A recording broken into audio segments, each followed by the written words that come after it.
2 பேராவது 3 பேராவது என் நாமத்தினாலே எங்கே கூடி இருக்கிறீர்களோ, இதை கேட்டுக்கொண்டிருக்கிற சகோதரனே சகோதரியே, ஆண்டவர் அந்த உடன்படிக்கை பெட்டியாக இயேசு கிறிஸ்து உன் வீட்டுக்குள்ள வரணும்னா பெரிய காரியம் வேணாம். 2 பேர் 3 பேர் கூடி இருந்தா போதும். எந்த வீட்டுல குடும்பம் இருக்குதோ அந்த வீட்டுல இயேசு கிறிஸ்து இருக்கிறார். ஆமென் சொல்றவங்க கை வைத்தாலே சொல்லுங்க, கை வைத்தாலே சொல்லுங்க. உன் வீட்டுக்குள்ள 2 பேர் 3 பேர் தினந்தோறும் அந்த குடும்ப ஜெபத்துல இருப்ப அப்படின்னா அந்த ஓபேத் ஏதோம் வீடு ஆசீர்வதிக்கப்பட்டது போல உன் வீடு ஆசீர்வதிக்கப்படும்.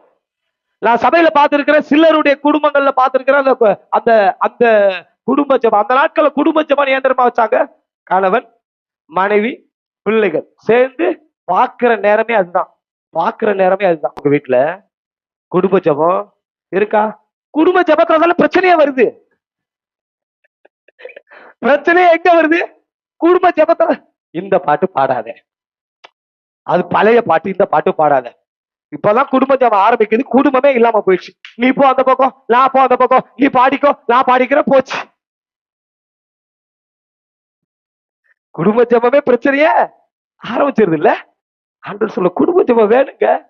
குடும்ப ஜெபம் இல்லாத வீடு கூரை இல்லாத வீடு. இனி உன் வீட்டுல குடும்ப ஜெபமே இல்லாம இருக்க கூடாது. இரவு நேரத்துல கம்பல்சரி குடும்பமா இருந்து, நீங்க 2 பேர் இருக்கிறீங்களோ 3 பேர் இருக்கிறீங்களோ, குடும்ப ஜெபம் பண்ணுங்க. உன் வாழ்க்கையில கட்ட ஒரு மாற்றத்தை கொடுப்பார்.